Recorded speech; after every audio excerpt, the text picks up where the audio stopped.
brother. You can't put this up. Yeah, over this one. No.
Good morning, everyone. Good morning, Jamaica.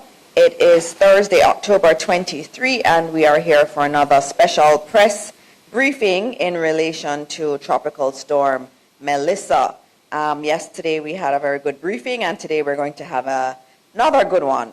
I have to acknowledge those who are in the room and who are joining us online. And I start with the Honorable Desmond Mackenzie, Minister of Local Government and Community Development, who is online. He is also the Deputy Chair of our National Disaster Risk Council. We also have with us the Honorable Darrell Vaz, Minister of Energy, Telecoms and Transportation. We have the Honorable Matthew Samuda, Minister of Water, Environment and Climate Change. We also have the Honorable Christopher Tufton, Minister of Health and Wellness. The Honorable Abka Fitz-Henley, Minister of State in the Office of Prime Minister.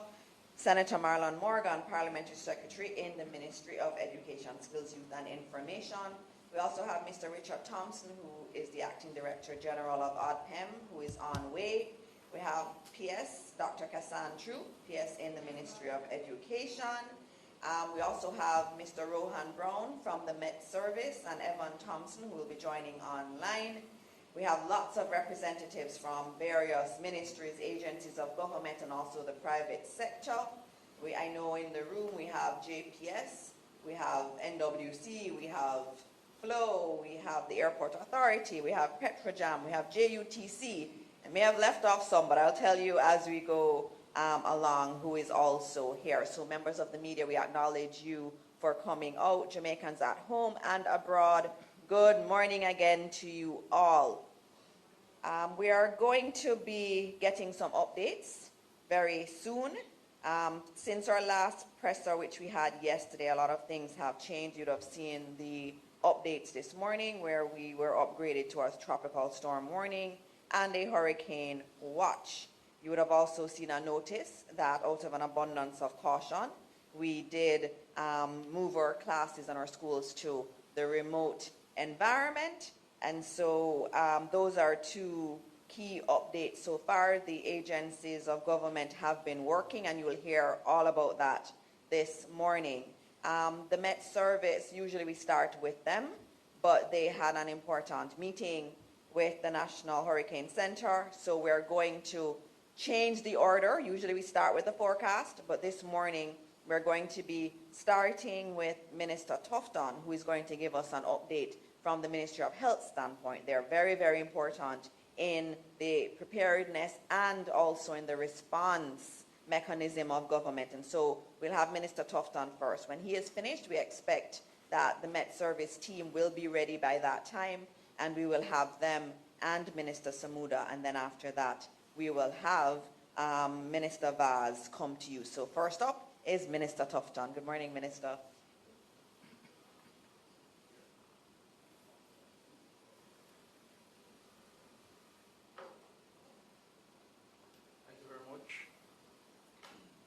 Thank you, Minister.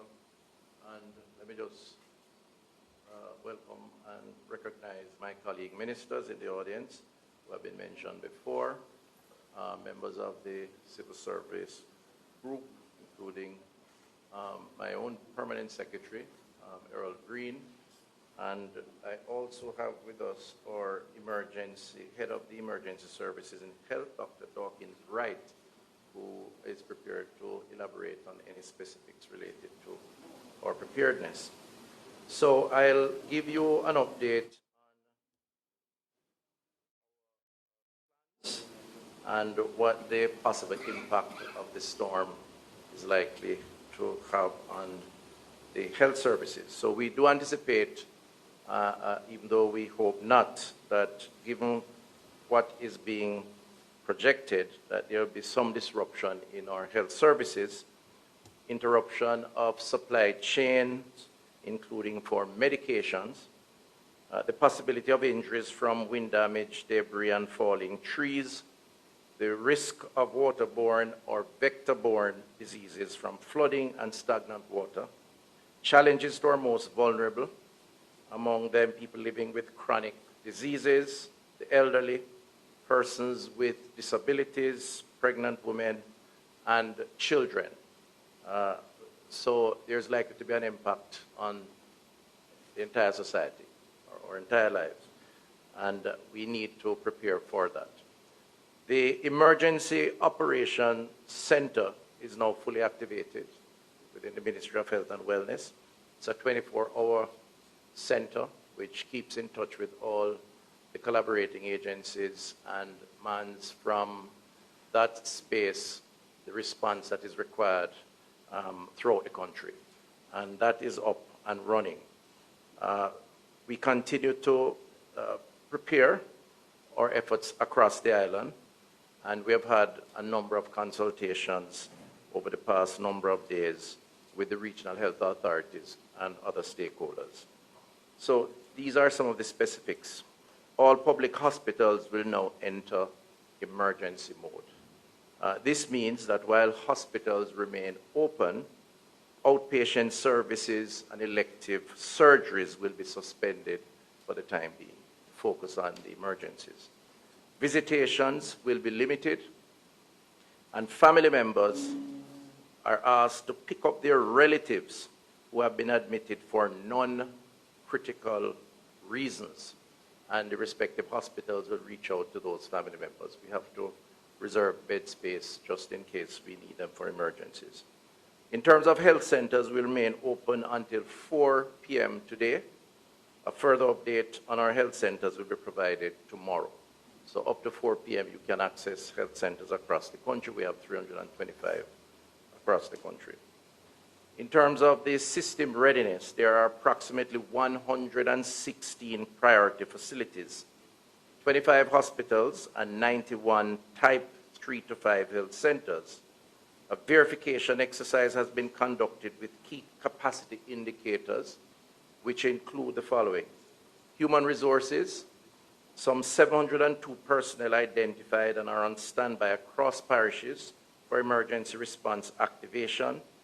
All assessed facilities have documented staff welfare measures in place, so we have personnel in place. Secondly, command and control, 100% of priority facilities have established identifiable command centers to coordinate emergency response operations with clearly defined roles and responsibilities. Backup power systems, 75% of priority facilities have functional backup electricity systems, generators with fuel reserves, capable of sustaining power for some 72 hours post-disaster. And the generator project has equipped some 21 primary care facilities, increasing the total to 60 facilities across the country. This is for primary care, health centers. Medical gas and supplies, 100% of priority facilities have sufficient medical gas supplies, estimated to last some 72 hours. Strategic stockpiles of medications and medical consumables have been verified and are maintained at a minimum 72-hour level. Infection prevention and control, 100% of priority facilities have been documented infection prevention and control protocols and system visibly in place. Transportation fleet, 87% of priority facilities reported having fully functional transportation or vehicles fleet for emergency response and patient support. Communication capacity, 75 UHF radio systems available for mobile response teams. Based on radio check, JICA Emergency Communication Project is in operation in some areas as of July 2025. Starlink backup communication system have been tested in Western region for enhanced redundancy. So we are putting in and have put in communication systems to be able to communicate if there are disruptions in normal channels. Surge capacity, hospital inpatient capacity of approximately 5,000 beds, 20 operating theater units, 19 emergency rooms across the public system. And there are plans for the rapid redeployment of mobile response teams if required. And there's one functioning field hospital, which is currently being deployed at the Maypen Hospital. Multi-sectoral coordination, parish hospital and National Health Disaster Committee meetings have been convened. The Water Sanitation and Hygiene Coordination Committee has been established and engaged with partner agencies, including agencies that are here, the NWC, UNICEF, Food for the Poor, JDF, and the NWA. I want to just use the opportunity, having given these specifics, to encourage Jamaicans to work with us to ensure their safety and good health during this period. Ensure that you have at least 72 hours of essentials in a storm-ready kit, somewhere that it can keep dry, okay? And storm-ready kit is sophisticated sounding, but it could be a plastic bag. Ensure that you include in this non-perishable food. Spoiled food can be a source of serious health concerns if you have no light and your refrigerator goes down. So the tin stuff, right? And other non-perishable foods. Water is essential because waterborne diseases tends to be the logical consequence after a storm. Medications, flashlight, battery-powered radio, and extra batteries. It's important that the public take the next number of hours to prepare themselves. If you have chronic illnesses like diabetes, hypertension, kidney disease, respiratory ailments, ensure that you have your medicines and know how to take them if services are disrupted. And we do encourage persons to communicate with their health provider in anticipation of the possibility of disruption. So whatever clarity they need, they can get before. We also would like to say and encourage you to stay tuned to updates, and I'm sure there may the Met Service and ODPM and so on that will give updates, but the Ministry of Health will also provide updates as necessary, and the extent to which you can get those updates from main media, traditional media, or otherwise you should. However, my closing remark is that be also cautious around the social media communication and ensure that it comes from sources that are credible. In disasters, we tend to get a lot of misinformation. Everybody is an expert, and we could create confusion in that way. So we discourage those who would like to be an expert but know they are not from communicating unless they're absolutely sure. And we certainly encourage the public to stay tuned to the recognized and authoritative sources around this. Thank you very much, and we wish all a safe passage through this storm. Thank you very much, Minister Tufton. And I know that his permanent secretary is here, Errol Green. I acknowledge you, Permanent Secretary in the Ministry of Health and Wellness, and he is also going to be staying to answer some of the questions at the end. So we have a lot of updates to get through, and the man of the moment, usually you're used to seeing Evan Thompson, but today we have a really wonderful person from the Met Service, Rohan Brown, who will be the one that will be providing the update. And so he will be coming to do his presentation. And after that, we will have Minister Samuda coming forward also. So please welcome Rohan Brown from the Met Service, a new voice for us here. Thank you.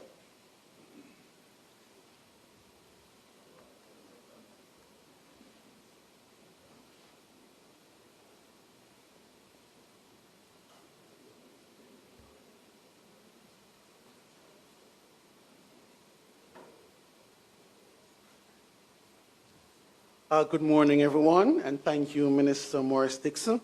At this time, the Meteorological Service continues to closely monitor Tropical Storm Melissa, which has shown a slight increase in forward speed, but remains a slow-moving system across the central Caribbean waters.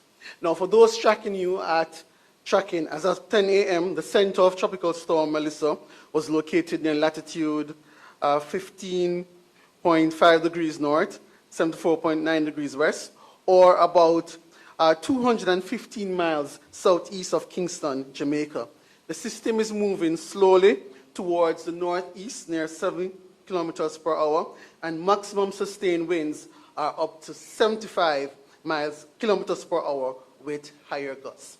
Now, we have gone from a tropical storm watch to a warning because tropical storm conditions are likely within 36 hours within the Jamaica area. And we have also gone to a hurricane watch because hurricane conditions of 119 kilometers or more in terms of wind speed are likely over Jamaica over the next 48 hours. Now, little strength in forecast is expected over the next day or so. But what is interesting, we just had a discussion with the National Hurricane Center, and coming out of that is that Melissa could become a major hurricane sitting south of Jamaica on the weekend. And that, of course, is something that we have to pay special attention to. Generally, in terms of the impacts, we're expecting significant rainfall amounts that could cause localized flooding and landslides, especially over low-lying and flood-prone areas due to Melissa, and of course the antecedent conditions of the heavy rainfalls over the last couple of weeks, which would allow the soils to be very wet or saturated at most. And strong gusty winds are likely in terms of tropical storm winds over Jamaica Friday into the weekend. And as such, we have gone for the tropical storm warning, and the hurricane conditions are likely on Saturday, and therefore we have gone for a hurricane watch as well.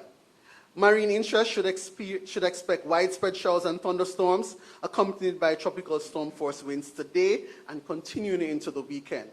Winds reaching hurricane strength are likely on Saturday, particularly over southern and eastern offshore areas. And of course, we're advising that all marine operators, including fishers on the quays and banks, should have by now be in port, and we're urging them to complete their necessary safety precautions without delay. At this point, it is important for the public to understand that the system is still evolving. And because it's evolving, while it remains a tropical storm, any change in the forward speed and the structure could alter the expected impacts for Jamaica. Therefore, we urge everybody to be vigilant, to keep monitoring official updates from the Met Service, and of course, to stay tuned to the Meteorological Service, your source of information. We continue to provide updates every 3 hours as necessary, and in coordination with the National Hurricane Center in Miami, the Ministry of Water, Environment and Climate Change, the Office of Disaster Preparedness and Emergency Management, and other responsible agencies, we are coordinating for this storm. In our profession, we always pray and hope for the best, but we always plan for the worst. So in this case, we are praying that God will protect and bless Jamaica land we love, and we are going to plan and prepare for this storm. Thank you, Minister.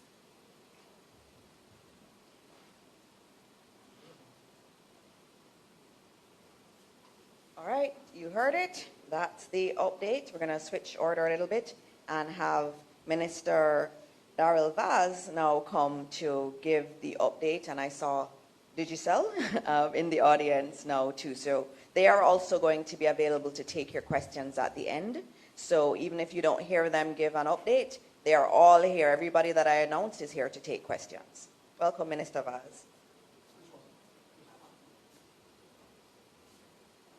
Morning, ladies and gentlemen, colleague ministers, PSs, and of course, heads of agencies and partners. So, the Ministry of Energy, Telecommunications and Transport cover a number of essential services, which I know there are questions that are being asked. So I'm going to give an overview. We have heads of agencies here. We also have president of JPS and others that are here, Digicel and Flow, Stephen Price, who is here from Digicel. Okay, and Digicel, which are critical stakeholders in times of emergencies such as this. So as the country continues to prepare for Tropical Storm Melissa, Ministry of Energy, Transport and Telecommunications has been working closely with our utility providers, transport entities and telecommunication providers to ensure a coordinated national state of readiness. I'm going to leave JPS for last. And I'm happy to see my good friend Hugh Grant here. So let us start with Petrojam. We have activated all refinery emergency systems and confirmed sufficient fuel supplies. Over 2 weeks worth of refined products and 10 days of LPG following the storm. Loading facilities in Kingston and Montego Bay will extend hours to support pre-storm deliveries, and Jamaica Aircraft Refueling Services, JARS, is fully stocked with jet fuel and aviation gasoline to ensure continuous aircraft refueling. Flow Jamaica has fully activated its crisis management system with support from local and regional teams. Power resilience has been strengthened with over 61% of mobile sites now having backup power and 143 new generators installed island-wide. All generators are refueled and serviced, and field teams are mobilized. Company's Emergency Operations Center is active, and the public can reach the center for emergencies at 876-929-9834. I'll repeat that, 876-929-9834 and 876-929-9837. That's 876-929-9837. Digicel has formed a dedicated disaster response core team to ensure continuous operations during the storm. Company has strengthened communication redundancy with satellite phones and backup connectivity through other providers. All network sites, towers, and facilities have been structurally inspected, and generators confirmed to be up and running condition.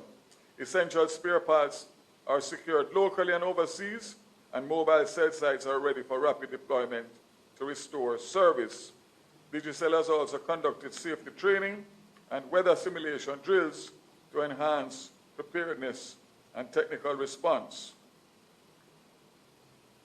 Transport, Jamaica Urban Transport Transit Company, JUTC, will maintain regular bus operations as long as conditions are safe to do so. Service updates will be shared via social media and public channels. 30 buses are designated for emergency deployment across depots in Portmore, Spanish Town, Rockport, and Montego Bay. Each depot has activated an emergency operations committee, and the JUTC representatives are embedded in national and parish emergency centers for coordinated response. All depots, fuel stations, and assets have been secured, and the company is prepared to support evacuation and transport efforts if needed. Montego Bay Metro, Western Transport Operations, remains fully operational and will continue to provide service as long as weather conditions allow. Toll Authority, highway operators, very important. Highway operators are now on alert to respond to any emergency direction that the minister may issue when it becomes necessary, which means that if the storm or the hurricane is creating panic and the highways are congested, I will give the direction to open the highways, toll booths, free of cost to the commuters during the period of the storm. Airports Authority of Jamaica, important for those of you who might be planning to leave. Emergency protocols are fully activated at Jamaica's international airports in preparation for Tropical Storm Melissa. At Sangster International Airport, MBJ Airports Limited has implemented pre-hurricane measures, including drainage and tree clearing, testing of generators with a 36-hour fuel reserve, and positioning of emergency supplies. At Norman Manley International Airport, PACAL has directed stakeholders to secure assets and complete drain cleaning, structural checks, and power system tests.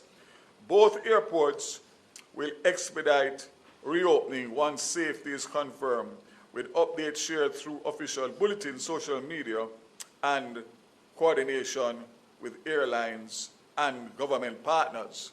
So the question that is being asked out there, is there a possibility of the airports being closed?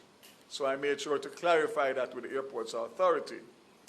The minute that a hurricane warning, not a watch, a warning has been issued, it is likely that the airports will close within 24 hours. It is not a must that both of them will be closed at the same time. It's all dependent on the tracking of the storm or the hurricane and the elements in terms of the locations of the two airports, which are obviously on the sea.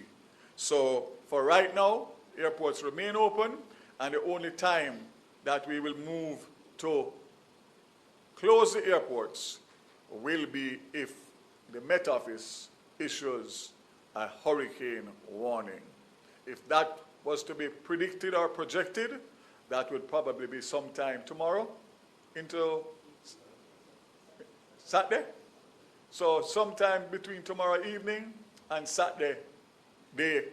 But best thing is to monitor, and the hurricane warning is the trigger.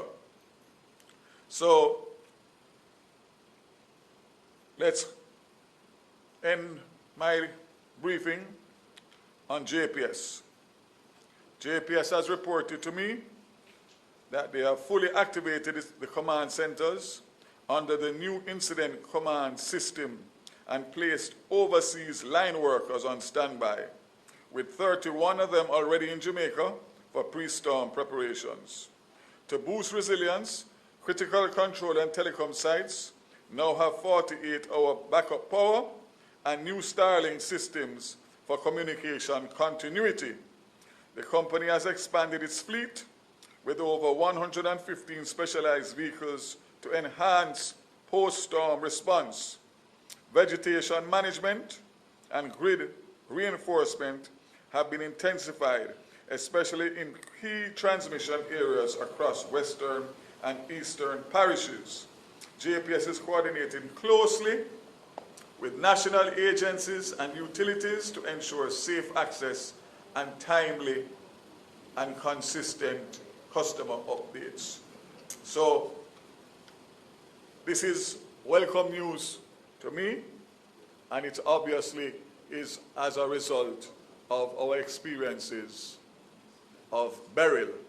So I want to say that I can see that the JPS is being proactive, and I see Mr. Hugh Grant here, and I know he and I will be having several conversations between now and whenever the event, as I know that he would not like for he and I to have the same words that I had last year, this time with Beryl.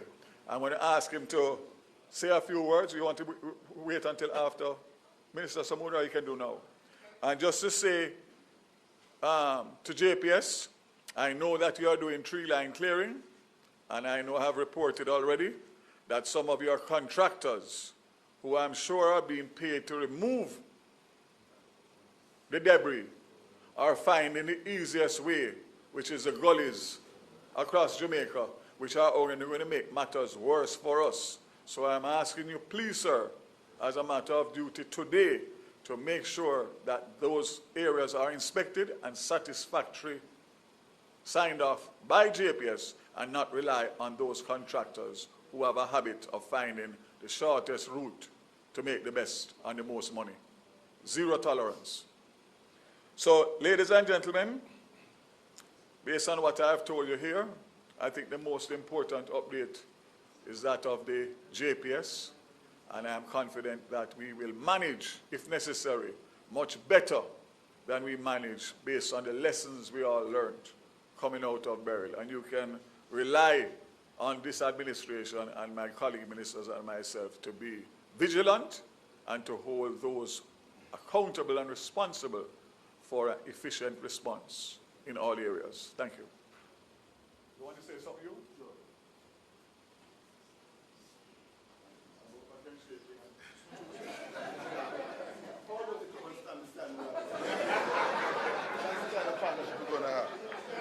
Thank you, I appreciate that. Didn't get me, eh? Good morning, everyone. Good to be here and appreciate you all. Yes, I could get you many. So as you heard Minister Vaz said, JPS stands ready and prepared to respond to the storm. Let me start by saying a tremendous thanks for the partnerships with many key stakeholders that as a result of that has positioned us very well. I want to say special thanks to my partners in terms of my fellow utilities. I see Stephen Price here, I see Kevin here, and I also know the other Stephen Morad. We have been in several conversations. I also want to say special thanks also to National Water Commission. I see Minister Samuda here, along of course with Kevin, who we have been partnering on multiple fronts. We have also been partnering with the National Works Agency, so thanks to that also for the partnerships, and many other partnerships, including the hospitals, whereby Minister Tufton and his team. So frankly, JPS has had a renewed approach in regards to storm response. And in the interest of time, I'll just share a few things that I consider, frankly, game-changing in terms of how we approach storms. Let me start by saying, in regards to our new incident command structure. We implemented a new incident command structure post-burial, and what does that do for us? One, it streamlines communication by having clear roles and responsibilities for our personnel. The other key thing that it does is it has an arm that's a liaison arm to communicate with key stakeholders. So what does that look like for us? We have an arm that's dedicated to the municipal corporations, whereby there we'll be getting the window and the lens of what's happening locally within the various parish councils and their disaster response and emergency agencies, bring that into our incident command to inform our response. I want to make a special call out to Minister Mackenzie for his support of his initiative, and we have been working tirelessly with his team around this. Frankly, we have exercised this in early November with the passage of Tropical Storm Raphael. It worked well, and we'll only continue to build on that. The other key thing that liaison arms does is it also establishes window into what's happening with our telecom and also the water space. There again, we'll be having daily calls with these key entities in terms of what are you seeing, what are your priorities, and ensure that it's prioritized and aligned with our response. So that heightened stakeholder engagement, that heightened transparency, that heightened communication, I think, will serve us very well and be game-changing. The other thing that we did is, before the storm arrived, we have mutual aid resources. So we have boots on the ground right now that we brought in from our peer Caribbean utilities to help in regards to line workers and storm response. So we are expecting in the order of 60 additional line workers to augment and bolster our internal workforce. Just by order of magnitude, that's upward of 30%. That right there is game-changing. That is what best in class looks like. We're not waiting on a storm to arrive, wait until the aftermath, and then determine resources. We have preemptively utilized our models, brought boots on the ground from day one, so once it is safe to do so, we will be out there responding. We have also activated our incident command structure, whereby we're going to be working 24/7, non-stop, to safely and timely restore power to our customers.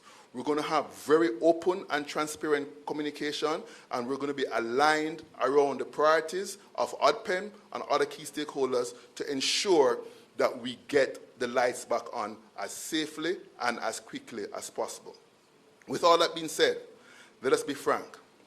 We have faced multiple weeks of significant rainfall. What does that mean for us? The ground is saturated. Saturated ground combined with increased rainfall in the order of what I'm hearing 6 to 12 inches, plus wind sustained in the order of 50 miles per hour, increases the likelihood of power outages. So I'm standing here to let you know the lights are going to go out. So let us plan for the lights going out. With that being said, we are committed, we are positioned, we are resourced, and we stand ready to respond. I also have confidence in the work that we have done in regards to our infrastructure improvement. Minister Vaz mentioned the intentional focus on vegetation management. Frankly, we have changed our strategy around vegetation management. We were being more intentional in removing trees. Before, there was a strategy of having covered conductors in the vicinity of trees. But what we saw is that works well on a blue sky day. However, during storms, what happens? The tree falls. Where does it fall? Into your line. So we're removing the vegetation, and we have done that. We have done over 7,000 kilometers of lines, way ahead of our targets for this year.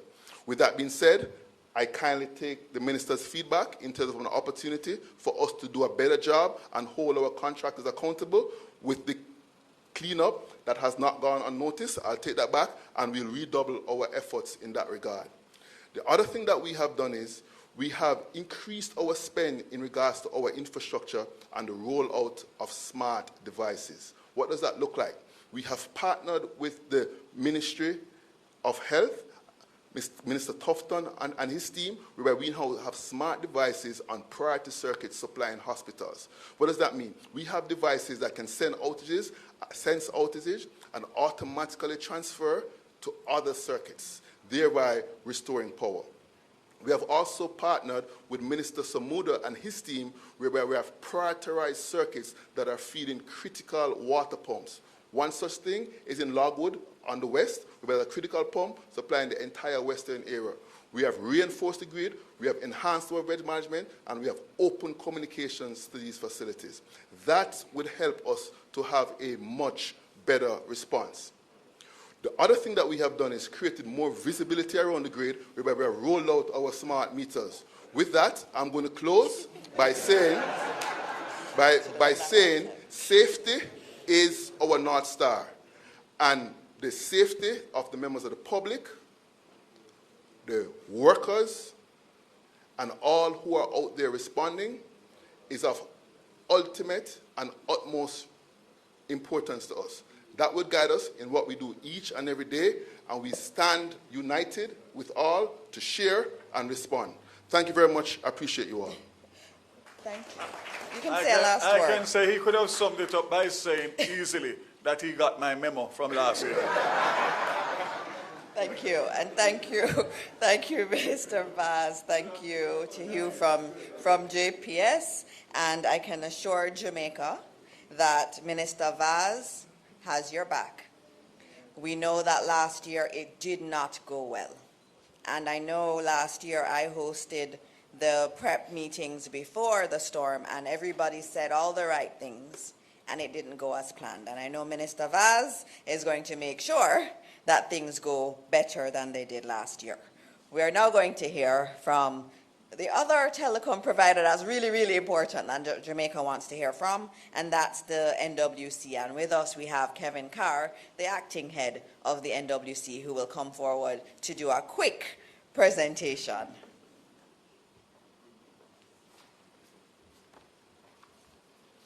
Thank you, Minister.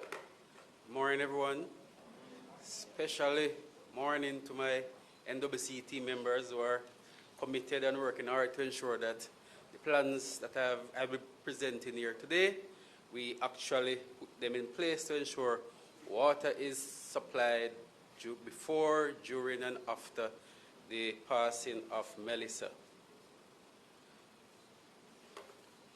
So today, my presentation will be in 4 parts. I'll provide some context, preparedness measures, and our public communication support, and I will close by reinforcing the team and the NWC commitments. Although the 2025 Atlantic hurricane season has thankfully been less active than initially predicted, the National Water Commission remains on full alert. With Tropical Storm Melissa now developing in our region, we continue to take every precaution to safeguard our systems, our staff, and the communities we serve. As Jamaica's main supplier of potable water and provider of wastewater treatment services, the NWC recognizes how critical it is to maintain water and wastewater services before, during, and after any major weather event. Next, we will share what we at NWC have been doing to ensure we are prepared.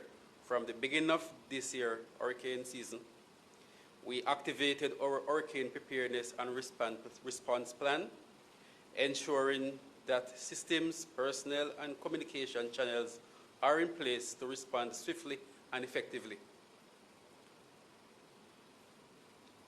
Our priorities remain clear: to protect the safety of our employees, infrastructure, and critical assets, and second, to guarantee continued access to safe drinking water and wastewater services for more than 540,000 customers across Jamaica.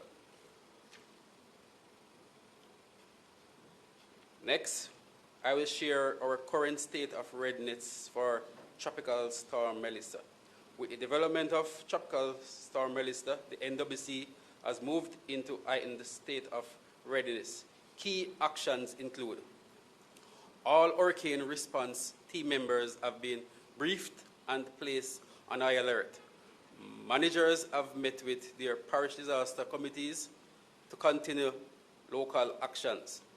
Every equipment, including water trucks and backhoes, has been prepared or placed on standby in regions where contractors' support may be required.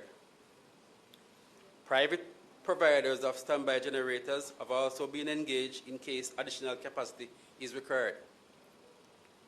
Field teams have been equipped with protective gear such as water boots, rain cloaks, and flashlights.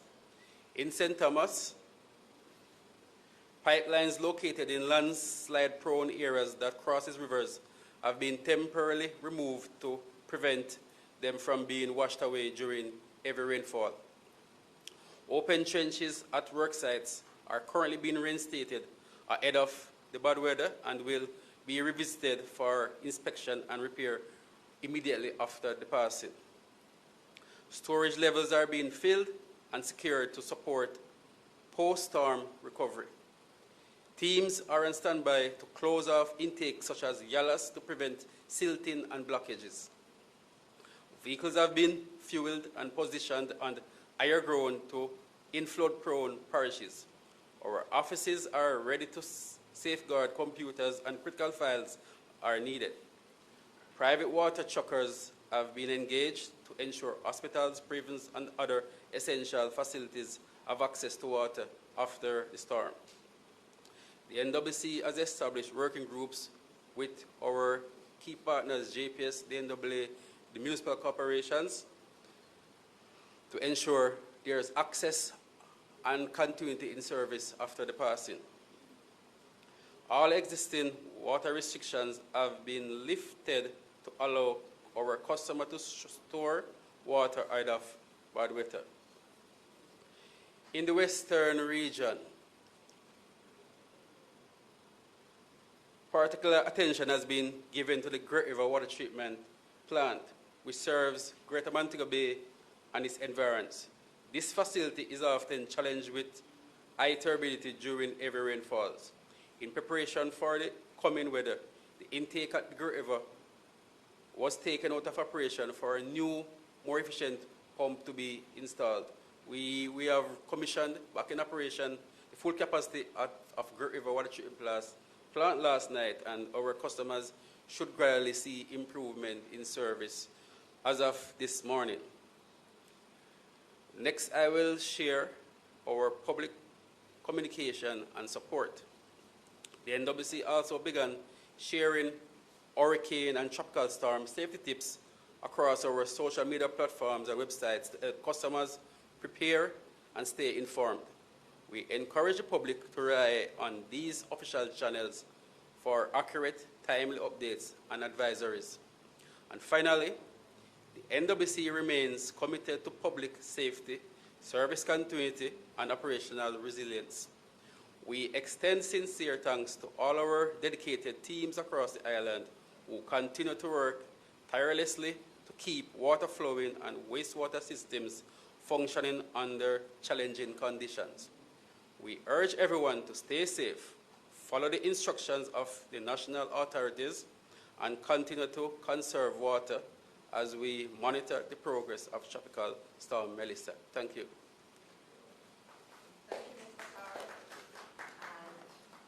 Our last speaker will be Minister Samuda for today. We're going to be taking a lot of questions right after Minister Samuda. Everybody who is here in the audience can answer questions from the media, and so we will get to that very quickly. So over to you, Minister Samuda. Thank you, Minister. Allow me to acknowledge Minister Desmond McKenzie, who is joining us online, and thank him for the leadership he has been displaying since we've been under threat with the storm. Allow me to acknowledge all colleague ministers, permanent secretaries, heads of agency, indeed members of the utilities who have joined us, see JPS, Flow, Digicel, and of course NWC.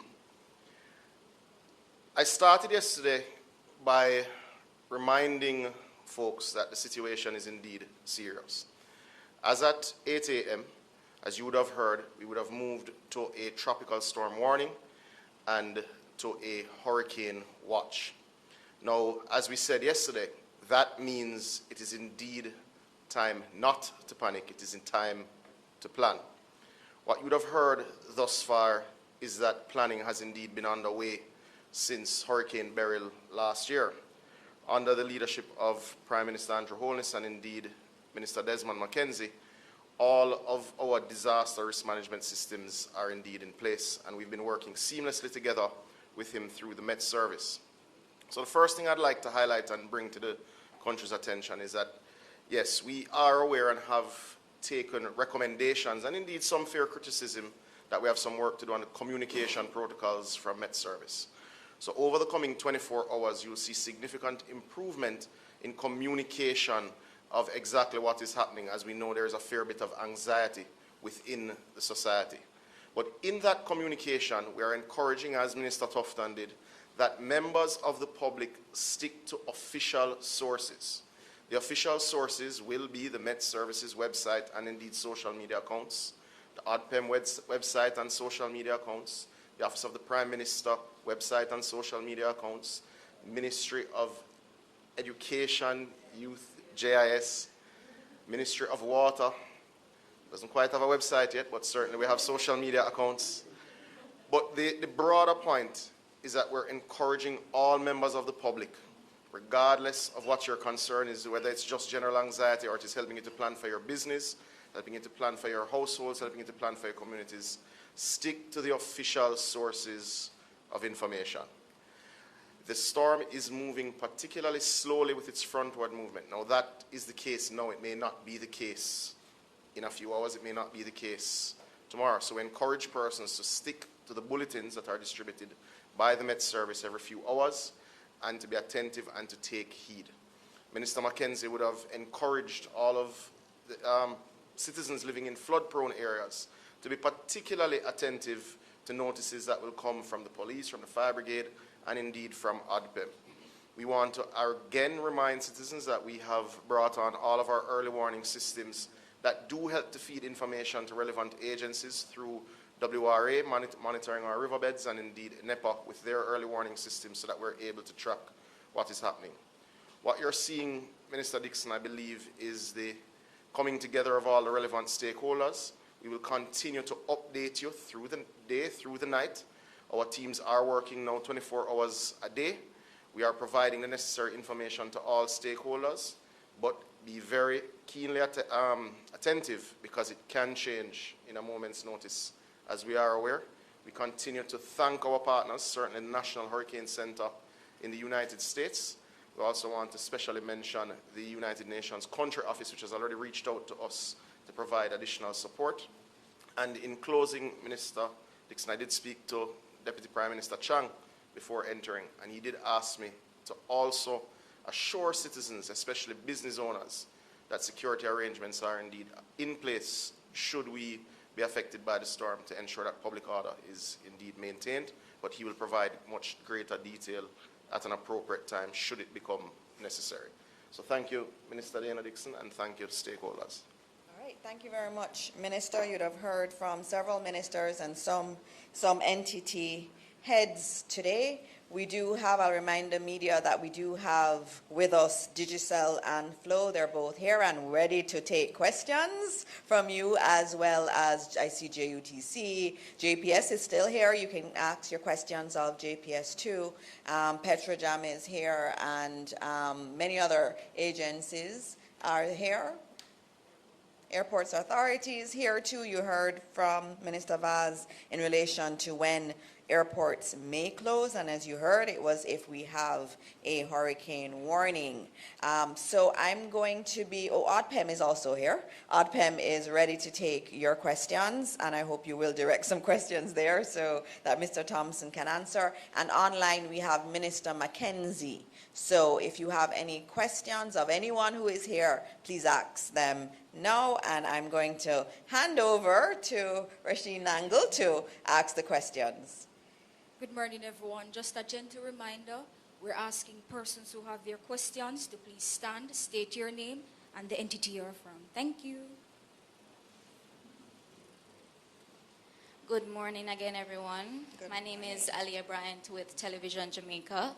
My two questions. In the event that our hospitals and health centers get overwhelmed, the public ones that is, have any arrangements been made for our private health organizations to assist?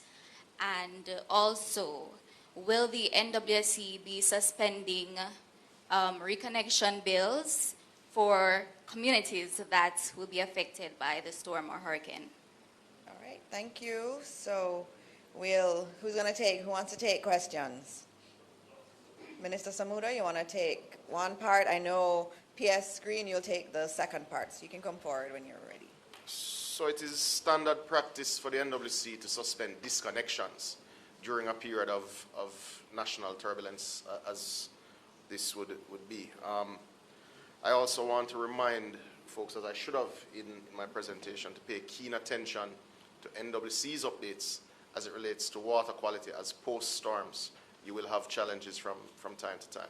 So follow the Ministry of Health's boil water notices, and certainly follow NWC's notices if there's turbidity or siltation that is over and above usual levels. So, Minister All right, thank you. Minister of Health. And just introduce yourself to Jamaica. Thank you very much. So I'm Dr. Nicole Dawkins-Wright, and I'm the Director for the Emergency Operations Center in the Ministry of Health and Wellness. As it relates to our capacities and our linkages, should we become overwhelmed? So over years, we would have built a very strong relationship with our private providers and health systems. So if it becomes necessary that we need to, in fact, move or transfer some of our patients to private care, we have some arrangements in place, and we will initiate those SOP, those standard operating procedures. All right, thank you very much for those questions. Good morning, everyone. Mahiri Stewart, Nationwide News here. My question to the Telecoms, Energy, and Transport Ministry, I guess, would be, in terms of the OUR and their regulation of the providers, how much confidence is there in the OUR to properly govern the providers in the response to the storm? All right. Met, no. I saw the PD here before. I don't see her here.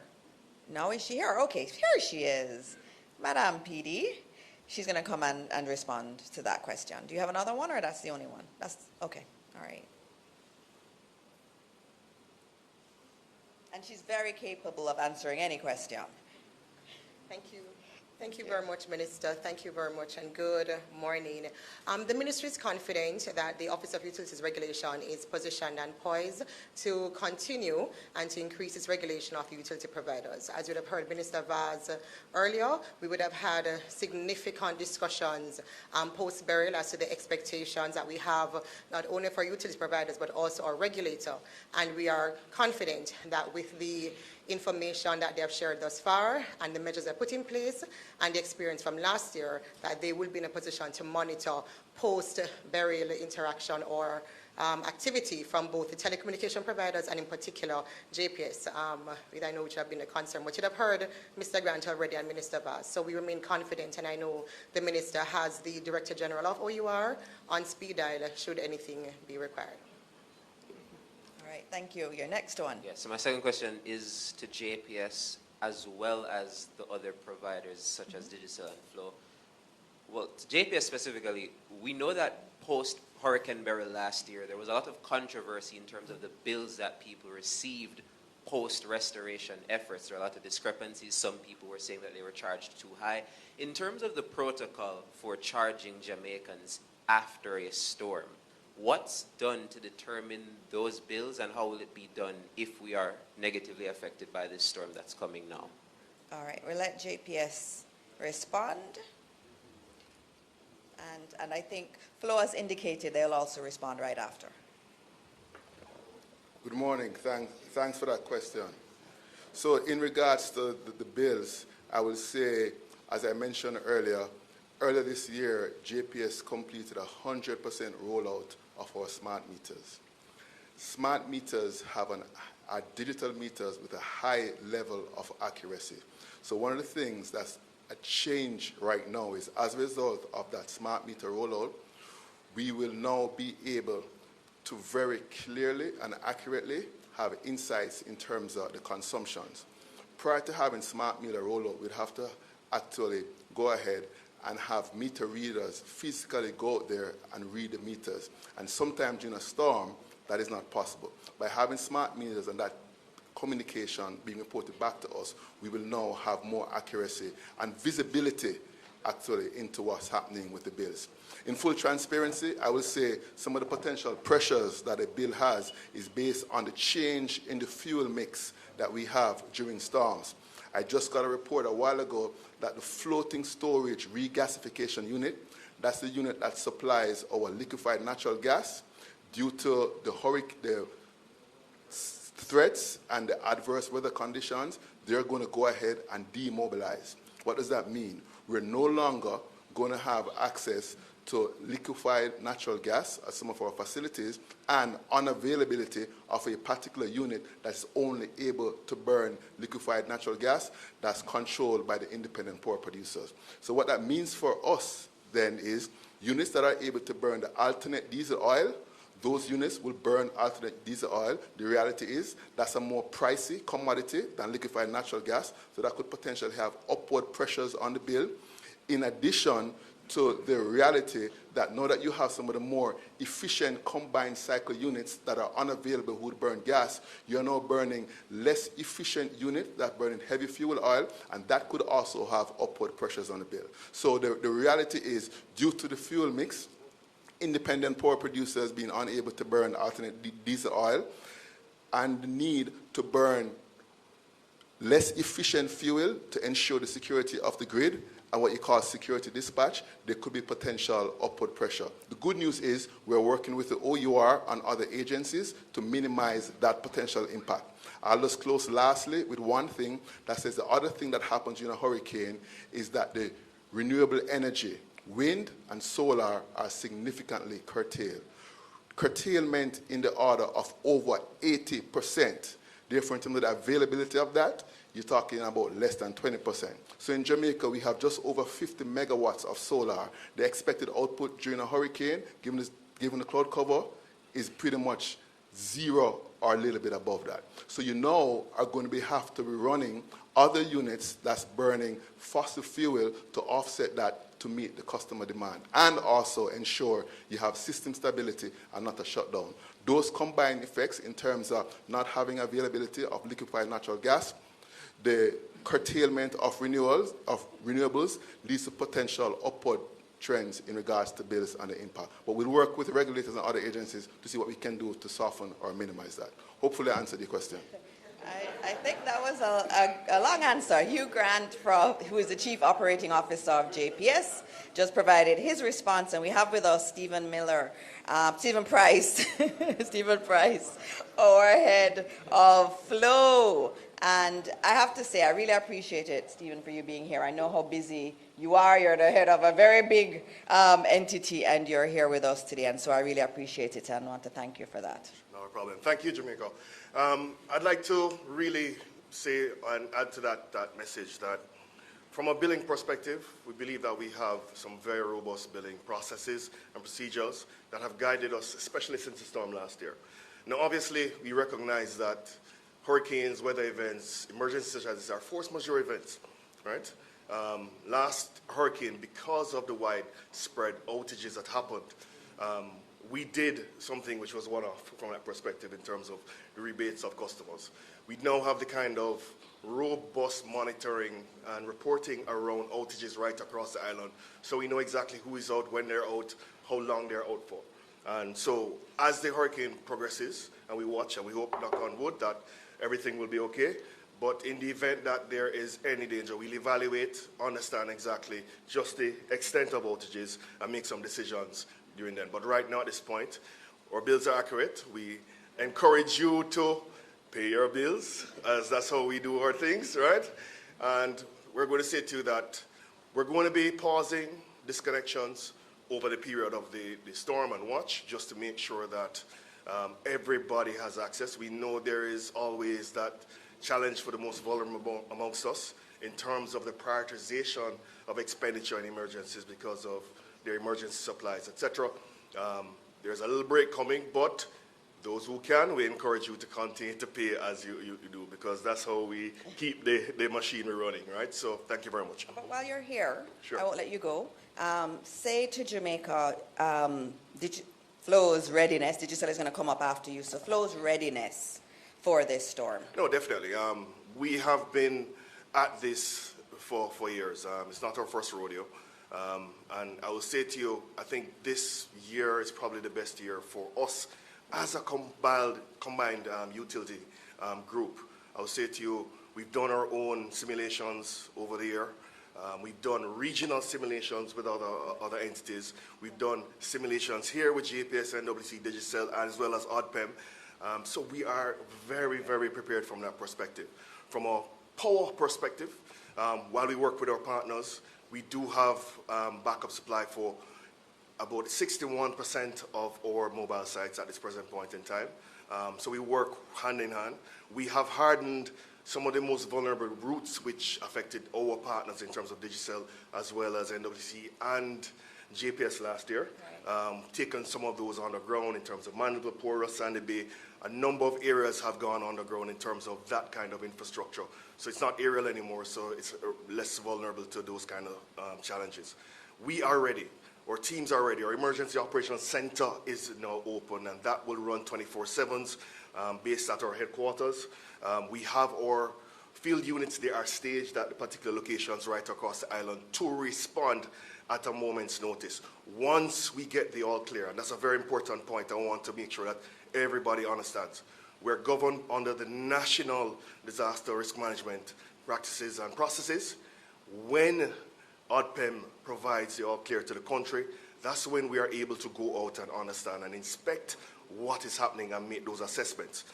JPS, NWC, Digicel, we're no different. We have to make those assessments at that point in time. And yes, we are a human organization as well. Our people have families. So we also have to take into consideration those things as well as we continue to restore.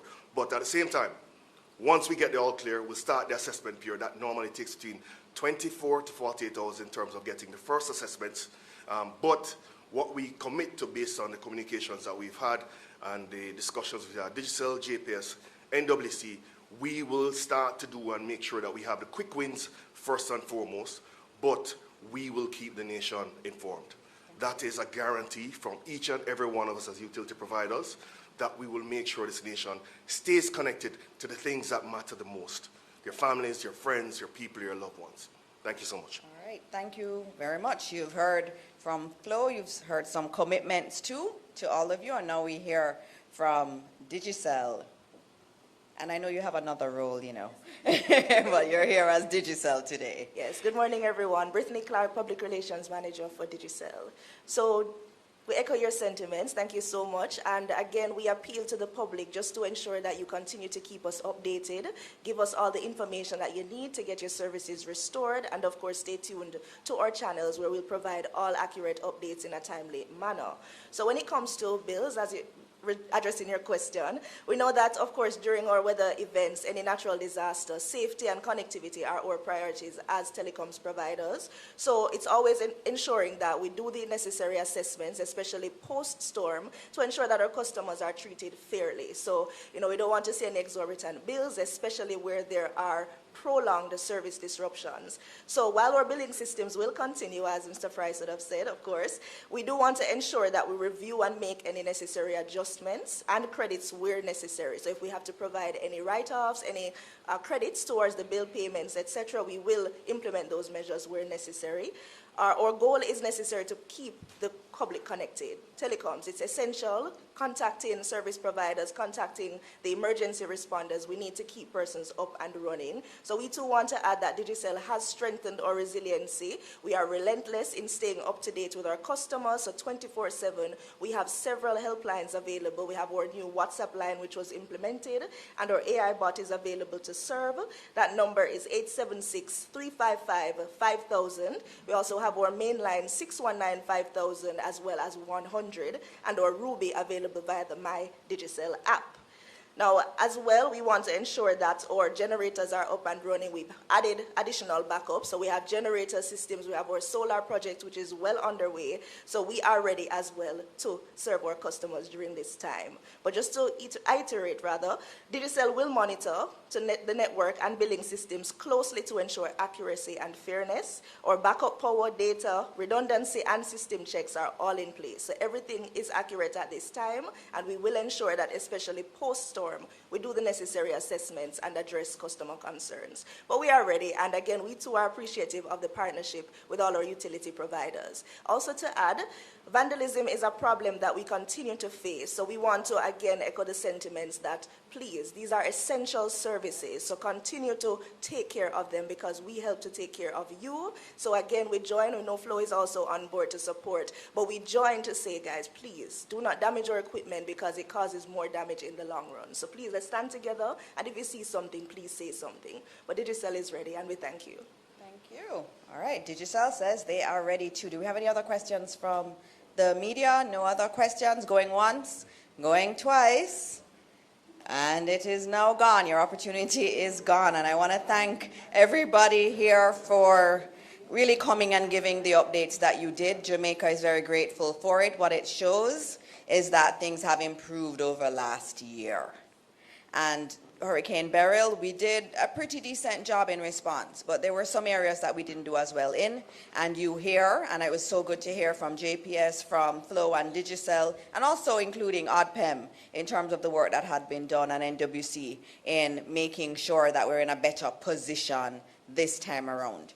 We will be continuing with our press briefings. We will have discussions with ODPEM and the Met Service. We may need to do another press briefing tomorrow morning. Our goal as government is to keep you informed right along the way. So please, as you've heard, listen to the official channels. That's where you should get your information from, not a weird person on any social media platform.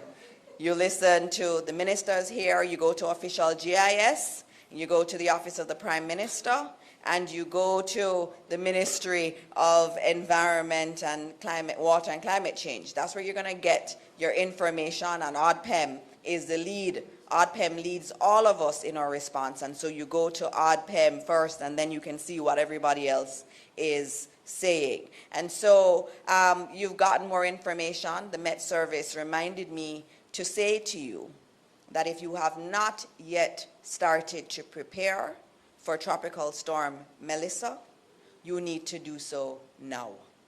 Again, if you've not started, you need to do so now. And so, as always, we pray for Jamaica. We pray that God will spare us the worst of this storm or hurricane. But as we pray to God, we know God wants us to do what we can to prepare. And so we're doing as best as we can in government. We're giving you information, and we ask that you do the same preparations for your families. But always never forget those who are not able to help themselves, those who are elderly, those who may not have family. Please look out for your brothers and sisters in this country. We are in this together, and we will get through this together. And so until we meet again, which will probably be tomorrow, as always, I say, God bless all of you, and God bless Jamaica, land we love. Thank you.